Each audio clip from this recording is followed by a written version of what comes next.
오늘 말씀 제목은 기도해야 교회가 산다. 기도의 중요성에 대해 여러분과 함께 말씀을 나누고자 합니다. 우리는 지난주에 하나님께서 우리에게 믿는 자에게 공격용 무기로 성령의 검, 곧 하나님의 말씀을 취하라 이렇게 명령하셨습니다. 오늘날은 하나님의 말씀이 이렇게 경홀히 여김을 받을 수가 있을까? 도처에서 개인주의, 또 인권, 복지라는 이름하에 하나님의 말씀과 도덕은 무너져 버립니다. 인권이면 뭐든지 다 무사 통과고, 내가 잘 먹고 잘 살면 법이고 이런 것은 다 무시돼도 된다는 그런 사상이 팽배해 있습니다. 우선 내가 육적인 만족을 얻게 되면 다른 사람이 어떻게 살든 상관없이 거기엔 전혀 관심이 없어버리는 이런 행태가 우리 주변에 많이 벌어지고 있습니다. 믿는 자도 예외가 아닙니다. 믿는 자도 개인의 자유, 개인의 인권 이런 것을 강조하다 보니까 믿음 안에서도 개인이 최우선되지 않나 이렇게 착각하는 경우가 있습니다. 그러나 철저히 교회는 개인이 아닙니다. 교회는 공동체입니다. 공동체에서는 나를 드러낼 수가 없는 겁니다. 공동체는 공동체의 유익을 위해 내가 희생이 필요할 때가 있고, 나서야 할 때가 있고, 섬겨야 할 때가 있고, 강약을 조절해야 할 때가 있다는 겁니다. 그래서 우리 교회 공동체 안에 들어왔을 때는 먼저 첫째 사상이 예수님의 말씀에 나는 순종한다. 그 다음에 나란 존재는 다른 성도를 위해 존재한다.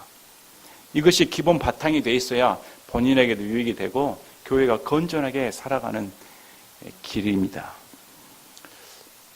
여러분 보니까 믿음 후에 많은 교리들의 갈등으로 인해 어려움 속에 처하신 분들이 많이 계십니다. 우리 교회도 마찬가지입니다. 우리 교회도 과거에 이단으로 지목받았던 곳에서 헤어나와 이곳에 말씀을 듣고 근 1년간, 1년 반 동안 굉장히 많은 혼돈 가운데 사시다가 다시 가치관이 정립이 되고 하나님 말씀이 나를 깨우쳐 줬다. 하나님 말씀 앞에 다시 돌이키는 이런 분들을 보게 됩니다. 사람을 살리는 것은 하나님의 말씀입니다. 사람을 소생시키는 것은 하나님의 말씀 외에 다른 것은 없는 겁니다. 하나님께서는 인생을 변화시키는 것, 사람을 마귀로부터 끌어내는 것, 구원시키는 것은 유일하게 성령님의 조명을 받은 하나님 말씀 외에는 없다는 겁니다. 이것은 철저하게 육적인 과는 거리가 먼 것이죠. 이 세상 것은 육적인 것을 원합니다. 눈으로 보아야 믿고 들어야 믿습니다. 눈으로 보여주면 내 마음이 변화된다고 생각을 합니다. 내 귀에 들리면 나는 그것을 믿겠다 이렇게 생각합니다. 그러나 성경은 보는 것으로 듣는 것으로는 절대 변화되지 않는다는 겁니다. 보이지 않는 세계는 보이지 않는 것으로 대항을 하는 겁니다. 여러분 믿음이 눈에 보입니까? 구원의 투구가 눈에 보입니까? 믿음의 방패, 평화의 복음의 신발, 의의 흉갑 이게 눈에 보입니까?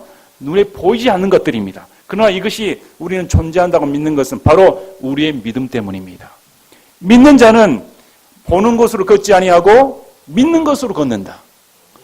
그래서 우리의 신앙생활은 철저하게 육적인 것과 대비되는 영적인 실체 가운데 우리가 존재한다는 겁니다.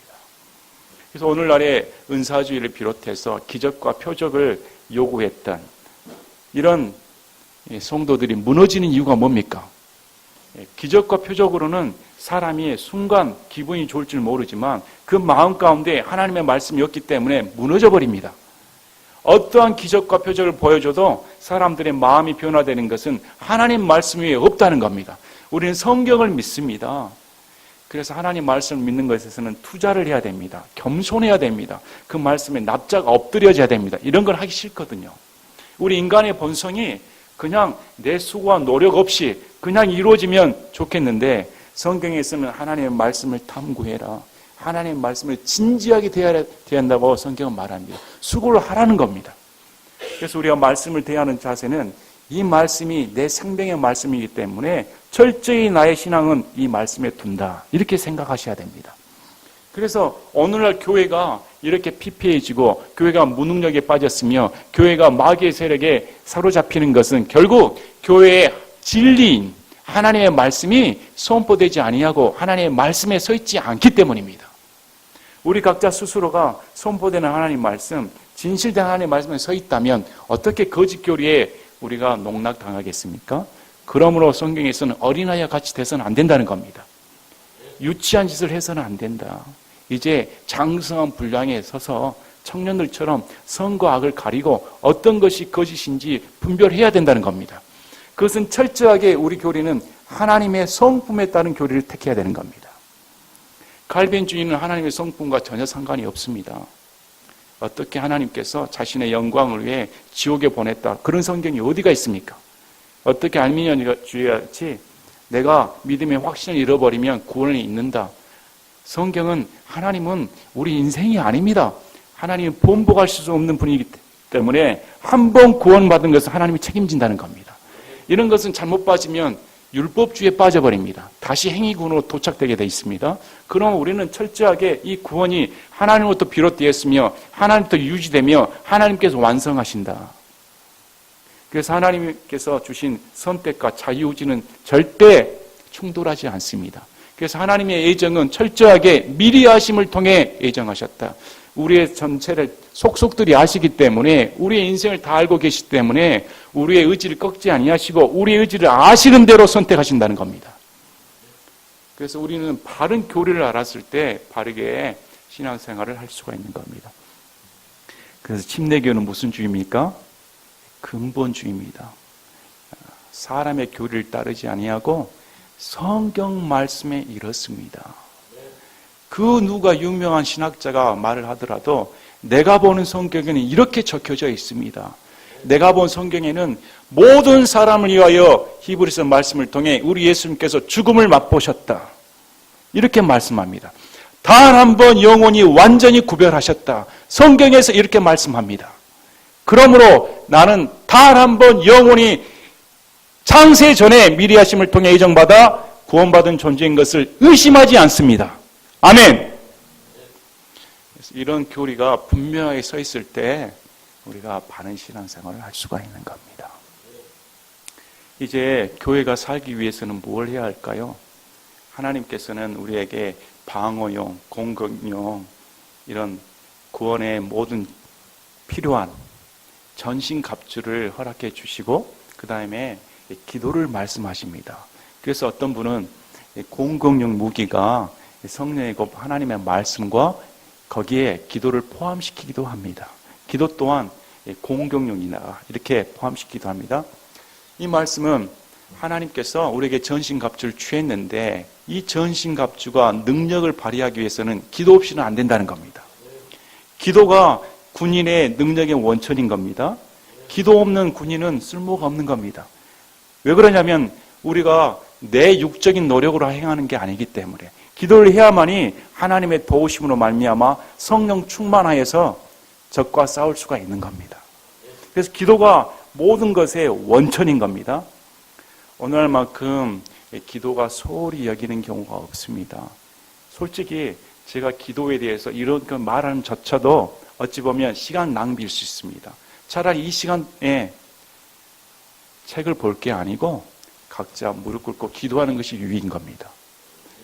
당연히 기도를 해야 됩니다. 이건 당연한 말인데 기도가 필요합니다. 이것 또한 당연한 말인데 여기서 말하는 것조차도 이게 지금 해야 할 말인가?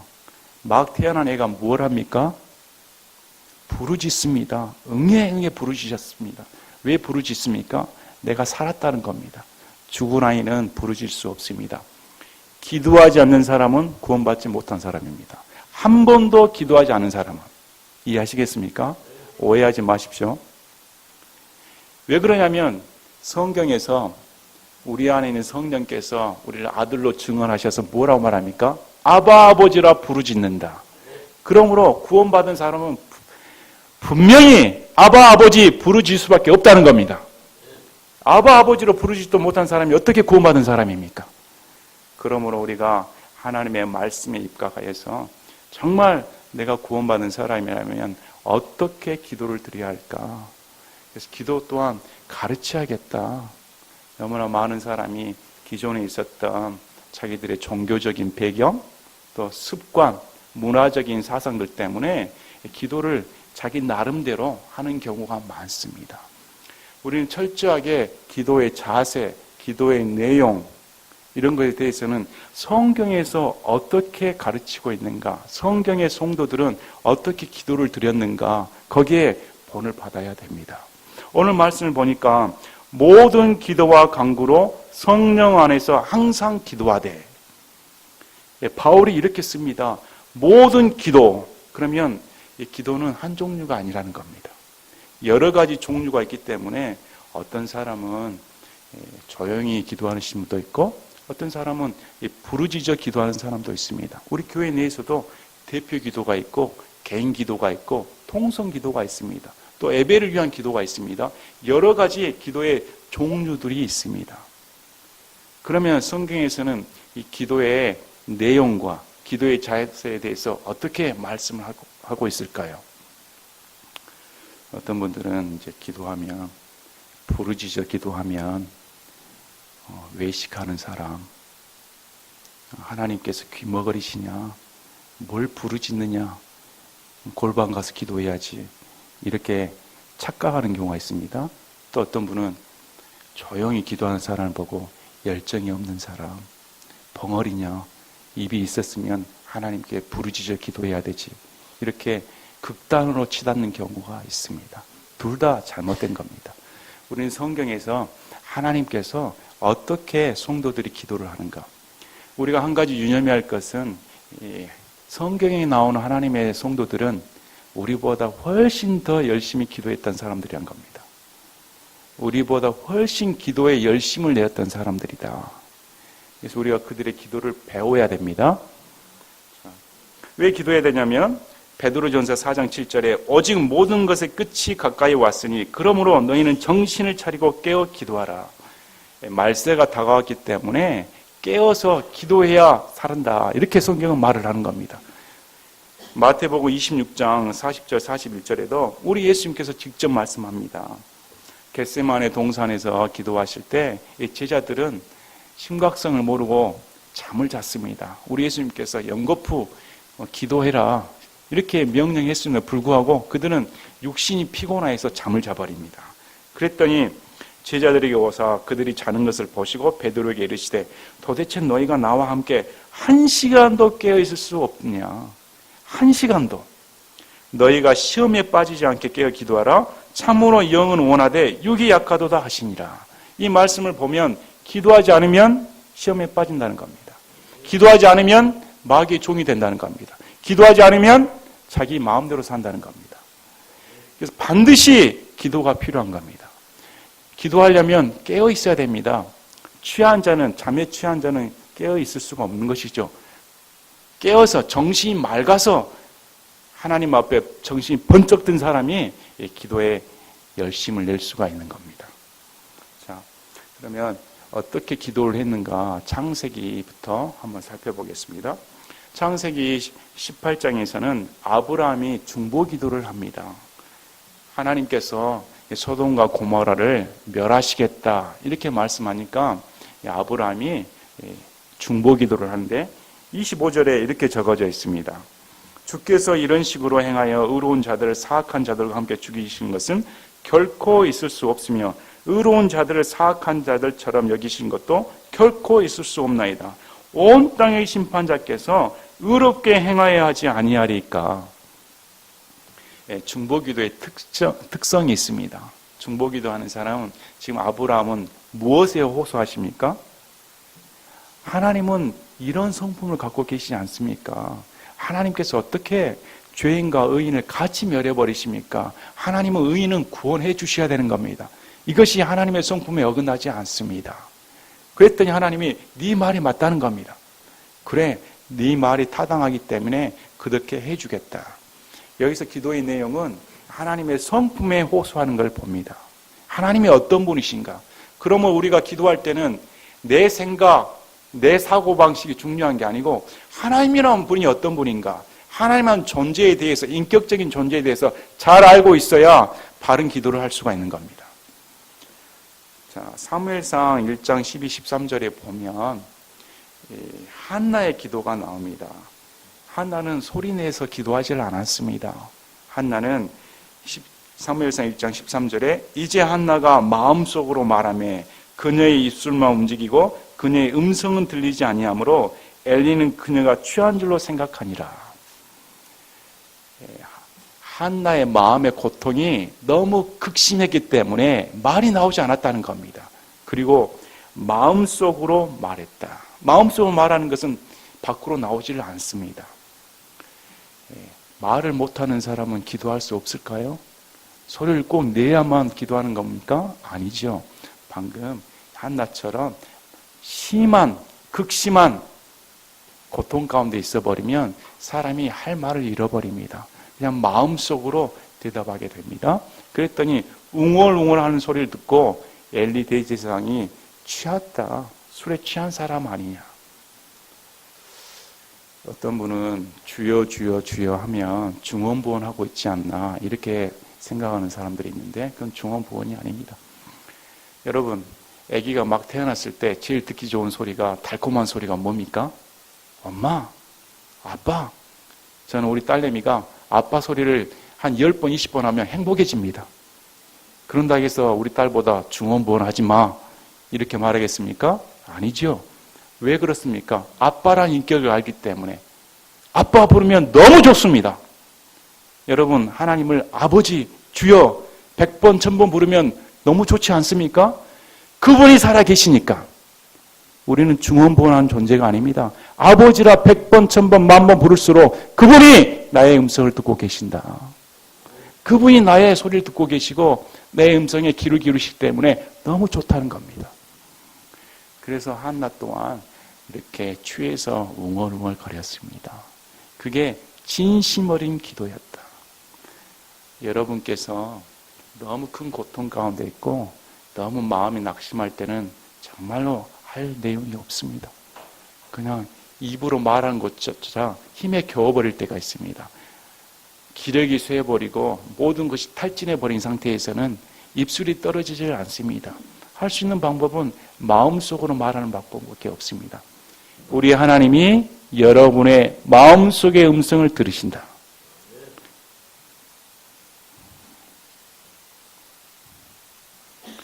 여러분의 마음속을 보신다. 없습니다. 그분은 우리의 마음속에 음성에 귀를 기울이신 분이다. 자, 그 다음에 사무엘상 2장 1절에 보면 한나가 또 기도합니다. 그럴 때는 이 한나가 찬양을 합니다. 그래서 기도는 찬양을 포함하고 있습니다.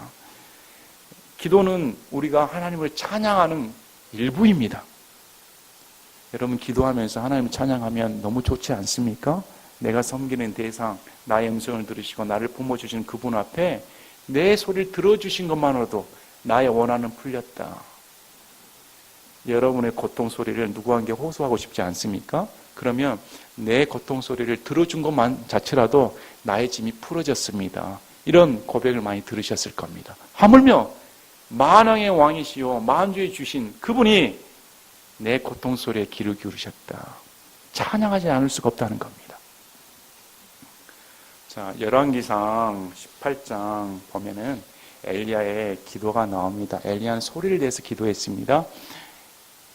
그래서 하나님께서 이스라엘 백성을 다스리는 주님이심을 알기를 원한다. 이렇게 공표하는 기도를 합니다.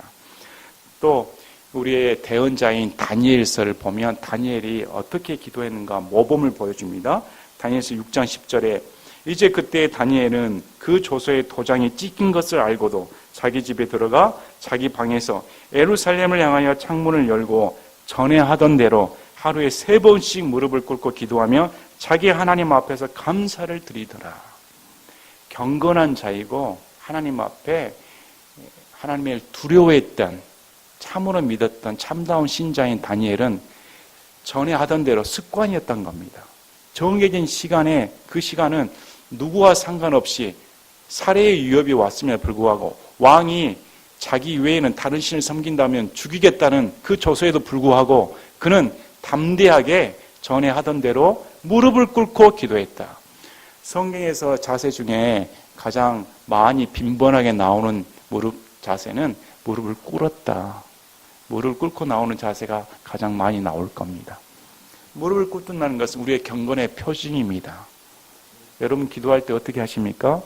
양반다리 하고 하십니까? 아니면 누워서 천장 보고 하십니까? 우리는 무릎을 꿇고 경건하게 마음가짐을 가져야 됩니다. 마음가짐을 갖고 하루에 3번씩, 그래서 개인의 경건 시간은 따로 두어야 됩니다. 따로 그 시간만큼은 하나님께 기도를 드린다. 그래서 기도는 그 사람의 신앙의 수준을 평가하는 유일한 지표입니다. 눈에 보이지 않기 때문에 다니엘이 기도하는 것을 다른 사람은 볼 수 없습니다. 여러분이 기도하는 것을 다른 사람이 보지 못하지만 하나님 보시고 평가하시는 겁니다. 여러분의 신앙 수준, 경건의 수준은 기도에 달려 있습니다. 이 사람이 기도를 얼마만큼 하고 있는가, 기도에 얼마만큼 전념하고 있는가에 따라 그 사람의 수준이 드러나는 겁니다. 다니엘은 하루에 3번씩 경건하게 하나님께 기도했습니다. 시편 말씀을 보면 시편에 나오는 다윗은 늘 부르짖어 기도했다. 시편 141편 1절에 주여 내가 주께 부르짖사오니 속히 내게로 오시옵소서. 내가 주께 부르짖을 때에 내 음성에 귀를 기울이소서. 나의 기도가 주 앞에 향같이 놓이게 하시며 나의 손을 들어 올림이 저녁 희생물같이 놓이게 하소서. 그는 손을 들어 하나님께 부르짖어 기도했다. 이렇게 말씀을 합니다. 그러므로 여러분, 손을 들어 부르짖어 기도하는 것 성경적인 겁니다. 내 하나님께 너무나 원통하기 때문에, 주님 앞에 간구하고 싶기 때문에 손을 들어 주여 내 음성에 귀를 기울여 주소서, 이렇게 부르짖어야 된다는 겁니다. 그렇게 하셨습니까? 그렇게 하신 적이 있으십니까? 성경에서는 성도들이 이렇게 주님 앞에 손을 들고 나와 부르짖는 장면들이 많이 나옵니다. 시편 55편 17절에도 다윗이 저녁과 아침과 종오에 내가 기도하고 크게 부르짖으리니 그분께서 내 음성을 들으시리로다. 마음에 절박함이 있는 사람, 이 문제만큼은 주님 아니고서는 해결할 수 없다는 그런 간절함이 있는 사람은 이렇게 하나님 앞에 나와 크게 부르짖어 기도하지 않을 수가 없습니다. 너무나 많은 사람들이 머리로만 믿고 지식으로만 하나님의 말씀을 전하기 때문에 이 마음이 하나님 앞에 나오질 못합니다. 하나님과 가까이 하고 싶은 사람은 하나님께 말을 많이 합니다. 사람과 가까이 하고 싶은 사람은 사람에게 말을 많이 하죠. 누구에게 말을 많이 하고 있는가에 따라 누가 더 사랑하고 있는가 밝혀지는 겁니다. 사랑하는 사람이 아내이면 아내에게 더 말을 많이 합니다. 남편이면 남편에게 더 말을 하는 시간을 갖지요. 성도들은 하나님을 사랑하기 때문에 하나님께 대화하는, 말을 하는 시간을 많이 가져야 되는 겁니다. 자, 사도행전은 기도 행전과 다름없습니다. 사도행전은 교회가 어떻게 기도를 해야 되는가에 대해서 가르쳐 줍니다. 공동체가 탄생한 배경, 또 교회 공동체가 어떤 마음으로 기도를 드리는가. 사도행전 1장 14절에 오순절이 이르기 전에 이들은 이렇게 기도했습니다. 사도행전 1장 14절에 이들이 다 여자들과 예수님의 어머니 마리아와 그분의 형제들과 함께 한 마음이 되어 기도와 간구를 계속하더라. 제자들과 어머니와 그분의 형제들이 함께 모여 한 마음이 되어 기도와 간구를 했다는 겁니다. 전신갑주는 개인적으로 착용하는 겁니다. 남에게 의의 갑을, 흉갑을 채워줄 수는 없지요. 남에게 구원의 투구를 씌워줄 수는 없습니다. 그건 다 자기가 해야 할 일입니다. 그러나 기도만큼은 남을 도와줄 수가 있습니다. 기도만큼은 공동체 형성을 할 수가 있다는 겁니다. 한 마음이 되었을 때 한 목소리에 기도를 내는 겁니다. 그래서 부흥이 일어나는 겁니다. 우리 교회도 이렇게 기도해 봤으면 좋겠습니다. 과연 우리가 기도를 하고 있는가? 기도 모임을 이루고 있는가? 기도를 해서 하나님께 부르짖었을 때 하나님께서 응답하실 텐데 너무 기도가 부족하다, 너무 메말라 있다, 이렇게 생각이 듭니다. 자, 사도행전 4장 보시면 이제 제자들이 복음을 전했더니 교회 지도자들이 협박을 합니다. 다시는 예수님 이름을 꺼내지 말라, 이렇게 했을 때 이 말을 듣고 남아있는 제자들이 어떻게 말을 하는가.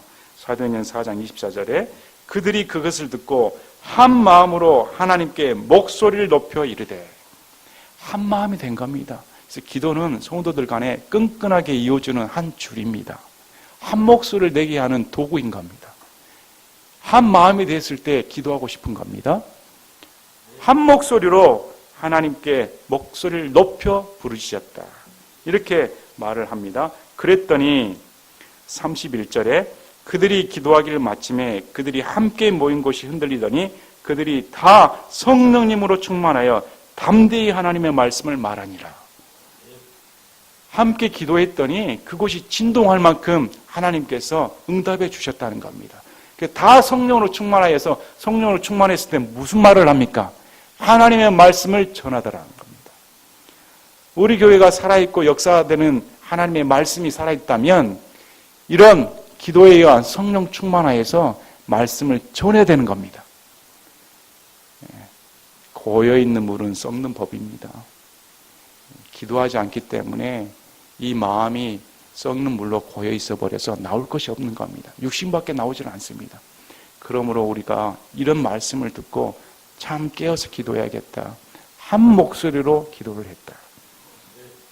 사도행전 12장 5절에도 이렇게 나옵니다. 베드로가 감옥에 갇혔을 때 베드로는 감옥에 갇혔으나 교회는 그를 위하여 끊임없이 하나님께 기도하더라.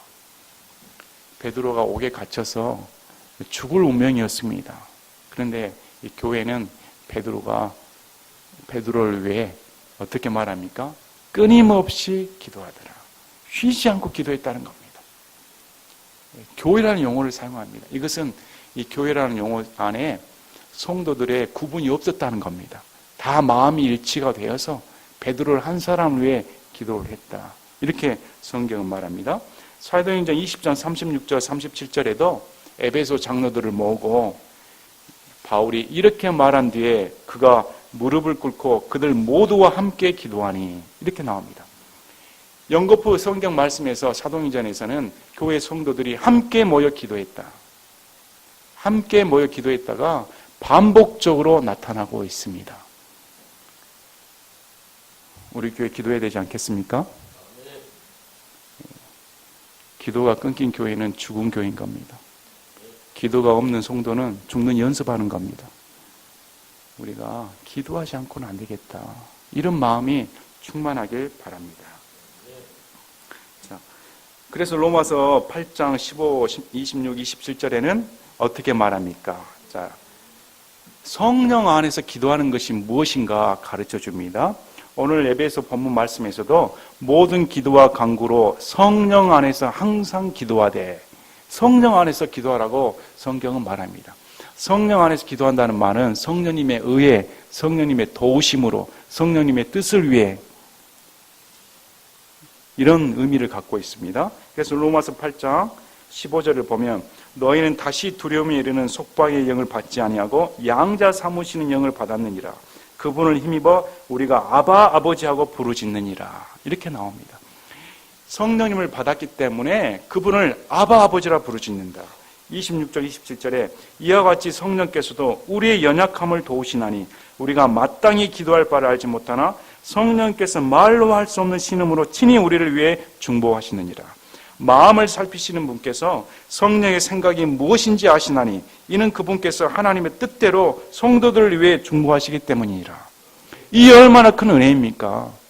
우리는 아둔하고 둔하고 육신적이어서 또 앞날을 모르기 때문에 무엇을 구할 바를 알지 못하지만 성령님은 하나님이시기 때문에 내 안에 가신 성령님께서 자신의 뜻 가운데 우리를 위해 기도해 주신다.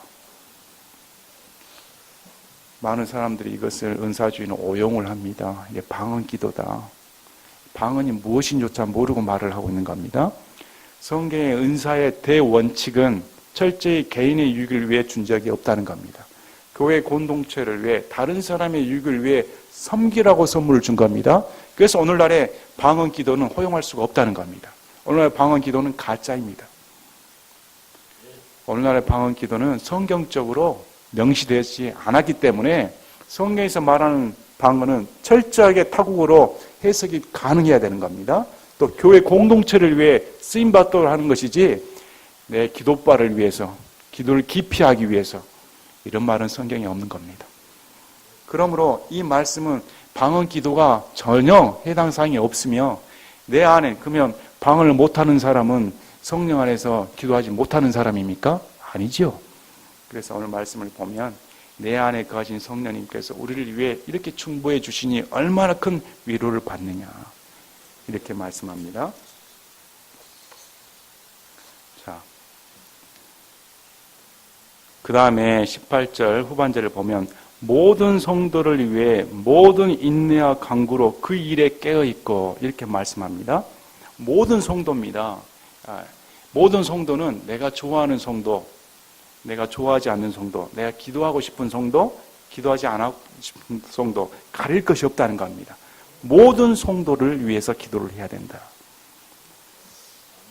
여러분께서 우리 교회 공동체를 위해서 기도할 때 한 사람씩 한 사람씩 이름을 부르면서 기도하면 1시간 금방 갑니다. 여러분께서 정말로 교회를 사랑하고 성도들의 한 사람의 이름을 떠올리며 기도를 하셨다면 1시간은 금방 가버린 겁니다. 그렇지 못했다면 나는 기도하지 않은 사람입니다. 고작 10분 기도하고 나는 성도들을 위해서 기도했습니다. 이런 뜻으로 말씀드린 거 아닙니다. 항상 기도하라는 겁니다. 쉬지 말고 기도하라는 겁니다. 그러므로 성도들을 위해서 끊임없이 기도해야 되는 겁니다. 이번에 시험을 보는 지체가 있습니다. 우리 종우 형제를 위해서 기도해야 되는 겁니다. 시험을 본 지체가 있습니다. 또 그분을 위해서 기도해야 됩니다. 육신이 연약한 분들이 있습니다. 육신이 연약한 분들을 위해 끊임없이 기도해야 됩니다. 또 다른 경제적인 문제 때문에 힘드신 분도 계실 겁니다. 집안적인 문제 때문에, 또 앞날에 취직, 사회적인 문제 때문에 어려움에 처한 성도들이 많이 있을 겁니다. 또 신앙적인 문제 때문에 갈등을 일으키신 분도 계실 겁니다. 이런 성도들을 위해서 끊임없이 한 사람씩 이름을 불러서 기도를 해야 마땅한 겁니다. 그래야 그 마음 가운데 하나님을 사랑하게 되고 교회 성도들 사랑하는 마음이 싹트게 되는 겁니다. 아멘. 그래서 끊임없이 기도하는 것은 누가복음 18장에 우리 예수님께서 말씀하셨습니다. 사람들이 항상 기도하고 낙심하지 말아야 할 것을 보여주시려고. 그래서 불의한 재판관과 과부 외를 드시면서 이 기도는 반드시 응답받기 때문에 낙심해서는 안 된다, 이렇게 성경은 말씀합니다. 그러므로 우리에게 필요한 것은 기도할 때는 인내가 있어야 되는 겁니다. 금방 하나님께서 응답 안 하신다고 포기해서는 안 된다는 겁니다. 그분은 가장 좋으실 때 가장 좋은 방법으로 가장 선한 뜻을 이루기 위해 그 시점에 응답해 주시는 분입니다. 그것을 믿어 의심해서는 안 된다는 겁니다.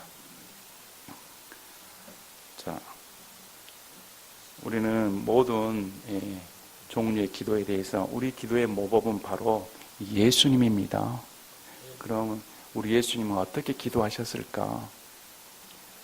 과거에 여러분 산기도 많이 다녀보신 적 있으십니까? 산에 가서 홀로 기도하신 적 있으십니까?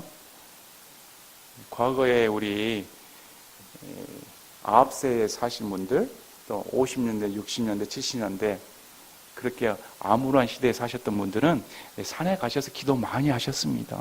울부짖어 기도하신 분들 많습니다. 우리가 주기철 목사님 기도하신 거 보면 바위가 파였다, 이런 말도 듣지 않습니까? 얼마만큼 항상 매일 가셔서 기도를 했던지가. 우리가 이런 믿음의 선배들의 기도를 배워야 되는 겁니다. 끊임없이 기도하셨던 그분들의 열정을 배워야 됩니다. 그래서 우리 예수님께서는 어떻게 기도를 하셨을까? 히브리서 5장 7절에 그분께서는 친히 육체로 거하는 동안에 자기를 사망으로부터 능히 구원하실 분에게 강렬한 부르짖음과 눈물로 기도와 간구를 들으셨고 또 친히 두려워하셨으므로 하나님께서 들으셨느니라. 우리 예수님은 구원하실 분에게 강렬한 부르짖음을 하셨다. 눈물을 흘리셨다. 기도와 간구를 들으셨다. 겟세마네 동산에서 이렇게 기도하셨다고 성경은 말씀합니다. 아마 산기도를 제일 많이 하신 분은 우리 예수님일 겁니다. 우리 예수님은 복음서 곳곳에 산으로 가셔서 홀로 기도하시더라, 이렇게 나옵니다. 제자들도 마찬가지입니다. 그 당시에 무슨 등불이 있었겠습니까? 가로등이 있었겠습니까? 산에 가면 깜깜합니다. 짐승이 있을 수도 있습니다. 어둡습니다. 그럼에도 우리 예수님을 비롯한 우리 성도들은 기도하는데 게을리하지 않았다는 겁니다.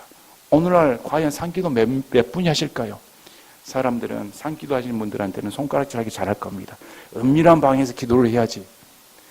예수님께서는 은밀한 골방에 가서 기도를 하라 하셨을 때 그건 비유로 주신 말씀입니다. 만약에 은밀한 방에서 기도하고 있으면 누가 함께 모여 기도하고 있겠습니까? 그 말은 외식하지 말라는 말입니다. 남에게 보이려고 외식하지 말고 하나님만을 바라보며 기도하는 겁니다. 그래서 여러분, 우리 예배 드리기 전에 기도를 시킵니다. 또 기도하는 마음을 갖도록 제가 기도 시간을 줍니다. 그럴 때는 다른 사람 볼 필요 없습니다. 다른 사람 목소리 신경 쓸 필요 없습니다. 이 시간은 하나님께서 나를 보신다. 내가 하나님께 나와 기도한다. 이 마음으로 드려야 되는 겁니다.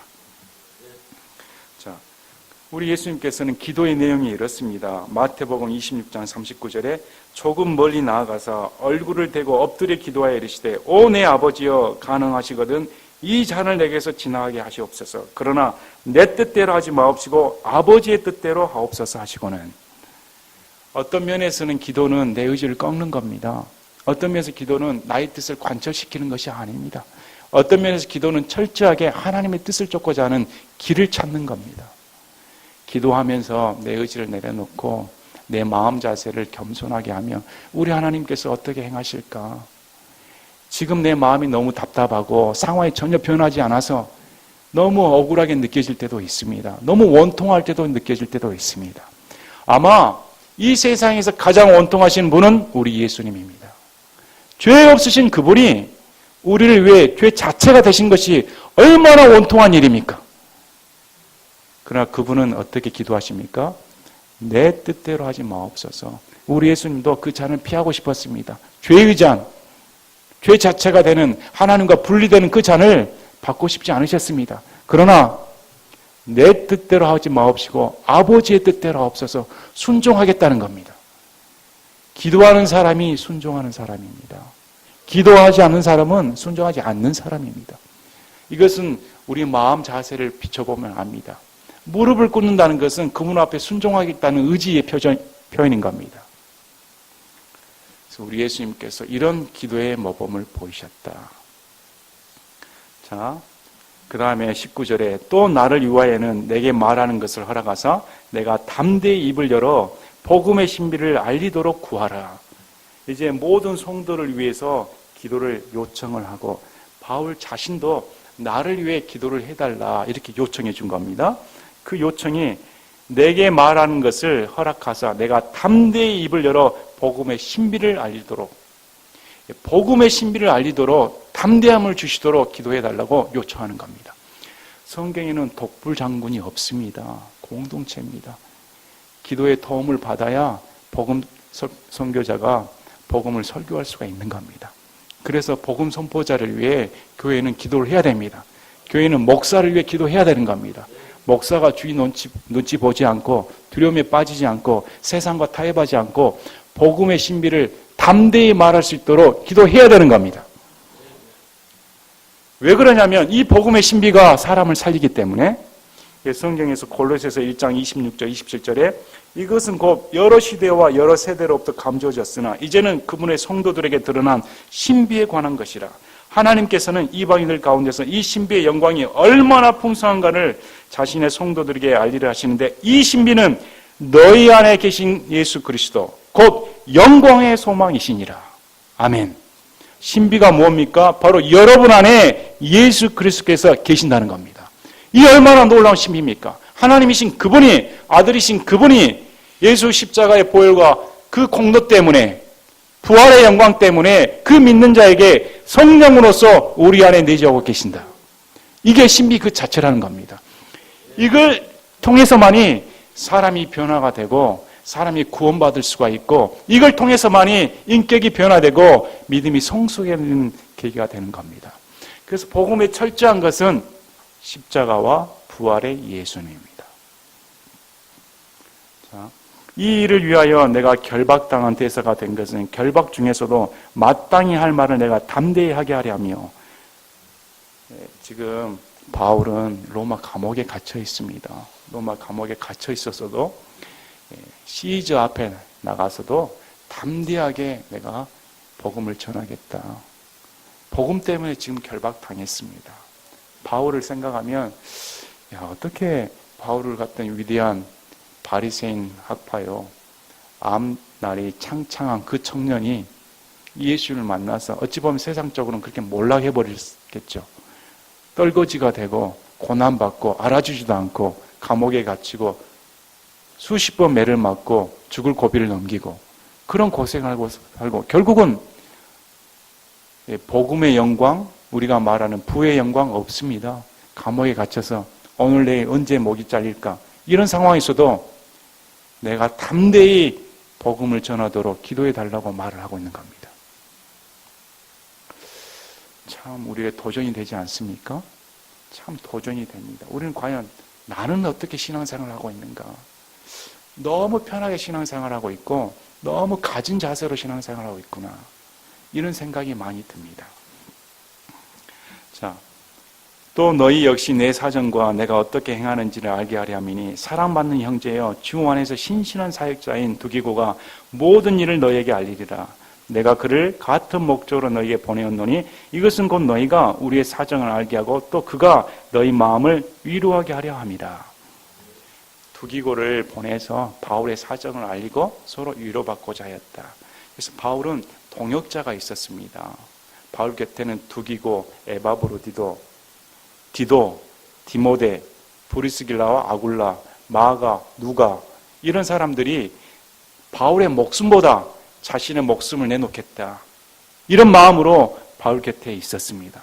바울이 바울 되게 된 것은 바울 자체가 아니고 그 곁에 이런 동역자들이 있었다는 겁니다. 과연 오늘 목사 곁에 몇 명이 있을까요? 과연 오늘날 목사와 함께 갈 성도들이 몇 명 있을까요? 과연 복음을 위해 이렇게 목숨을 걸 만한 목사가 몇 명 있을까요? 과연 성도들은 어떻게 생각할까요? 교회는 철저하게 함께 돌아가는 유기체인 겁니다. 함께 복음을 위해서 동고동락하는 겁니다. 그래서 기도는 함께 생사를 같이 하는 겁니다. 기도는 함께 동참할 수 있는 유일한 도구인 것이죠. 이런 것을 생각하면 참 마음이 그렇다. 야, 사도행전에 나온 성도들은 어떻게 신앙생활을 했을까? 과연 오늘날의 성도들과 비교했을 때 또 내 모습을 보았을 때 어떻게 나는 할까? 저도 예전에 성도들이 됐을 때는 늘 목사 비난하기 일쑤였습니다. 어떻게 설교를 저렇게 하나? 어떻게 하나님 말씀을 저렇게 하나? 좀 제대로 가르쳐주면 좋겠다. 이렇게 비난하기 일쑤였습니다. 또 어떤 때는 마음에 맞는 목사님 만나면 그래 내가 평생을 저 목사님과 함께 해야겠다. 저분과 평생을 해야겠다. 얼마 못 갑니다. 사람이란 것이 이렇게 간사하고 참 나약하고 변하는구나. 변질되구나. 우리가 변질되지 않고 우리의 마음을 붙들 수 있는 것은 하나님의 말씀밖에 없습니다. 말씀을 따르는 자는 변질되지 않습니다. 좌로나 우로나 치우치지 않고 선포되는 말씀이 맞습니다. 그 말씀에 우리는 함께합니다. 그래서 누가가 바울 곁에 끝까지 있었던 겁니다. 누가가 바울 곁을 보면서 사람을 살리는 것은 죄에 대한 회개, 하나님께 대한 돌이킴, 그리고 예수 그리스도의 용서함, 이것이 선포되는 곳마다 사람들이 살아나는 역사를 보았기 때문에 이게 진리이다. 우리 교회가 이런 교회가 되었으면 합니다.